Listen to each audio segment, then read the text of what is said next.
Welcome to my 7th ever series ranking video. Today is St. Patrick's Day. You know what that means, right? Leprechaun. So I am going to rank the Leprechaun movies from least to greatest in my opinion. Starting now.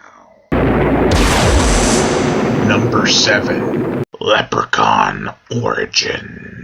I used to give this movie credit. I liked the darker tone and more creature feature-like approach they took. But I recently watched this movie in November, and now don't want to watch it until I feel it's deserving of another chance. Like, that's gonna happen. This movie has terrible characters with mildly decent acting. You barely ever fucking see the Shitprechaun, and when you do, it looks so generic and too much like the creatures from The Descent. There's some gore, but that's done poorly too. The film is shot nicely, but that just doesn't cut it. You destroyed the Leprechaun's character and made a shitty movie too. 1 out of 5.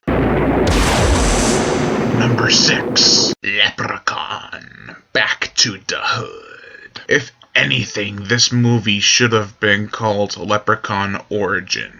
While it is not as rap-filled as Leprechaun in the Hood, which is a good thing, I still found myself relatively annoyed with this movie. First of all, they finally resorted to fart jokes. I do like the backstory that they give the Leprechaun, and I prefer the characters in this movie as opposed to the ones in Leprechaun in the Hood. Still, this is probably my least favorite out of the original series. I didn't feel bad when any of the characters died, and the effects were even more tacky than Part 5's. Yeah, I'm done saying Leprechaun in the Hood. Fuck that shit. This film was shot better than Leprechaun 5, but I'm glad they didn't make into a trilogy in the Hood. 2 out of 5.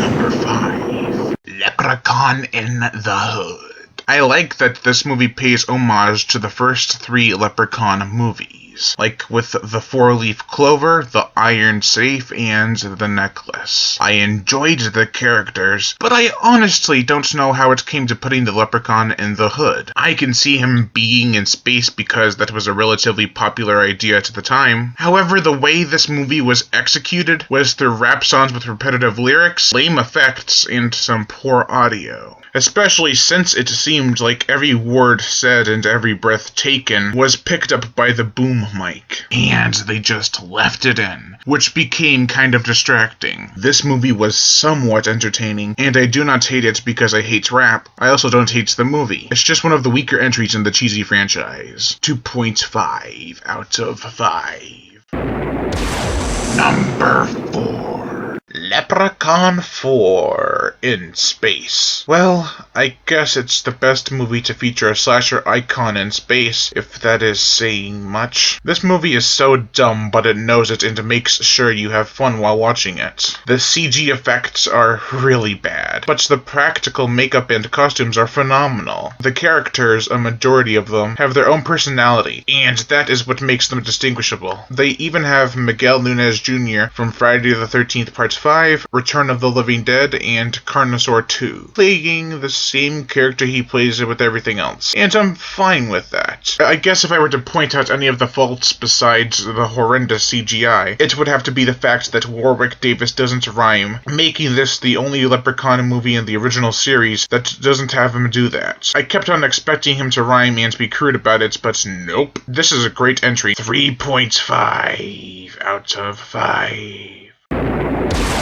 Number 3. Leprechaun 2.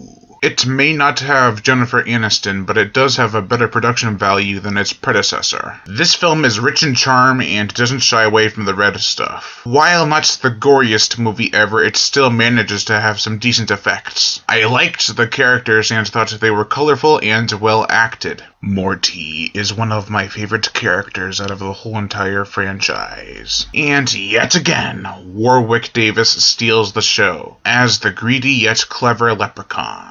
Since these movies are here just for your entertainment, I'd have to say I enjoyed it as much as the first, but I also would have to say this one is a tad better than the first. 3.5 out of 5.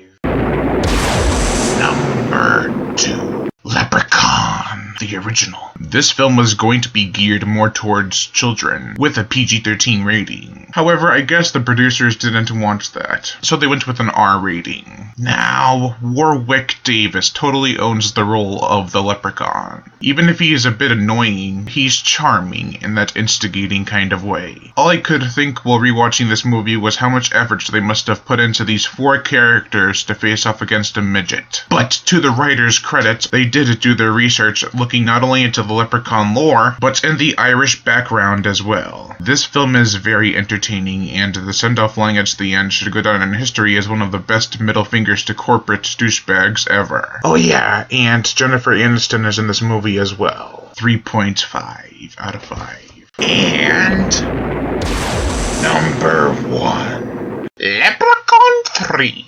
This time around, the Leprechaun, played yet again by Warwick Davis, is quite mean-spirited. He swears a lot and is vicious with his killings. I wish he stayed like this for the rest of the series. He had balls made of flying brass. I also really love the whole Leprechaun aspect. Yes, you heard me right. A guy is bitten by the Leprechaun and begins to change. The acting is decent and I enjoyed the characters. The effects are pretty damn fun. I love this movie. The fact that it takes place in Las Vegas is awesome, and it really lets the Leprechaun branch out and show off more of his powers. It may be silly in some scenes, but it still has the darkness which I liked in the first 2 movies as well. Is this really my favorite Leprechaun movie? It is well made, the characters are fun, and the violence has been turned up a notch. So yeah, I guess it is 4 out of 5.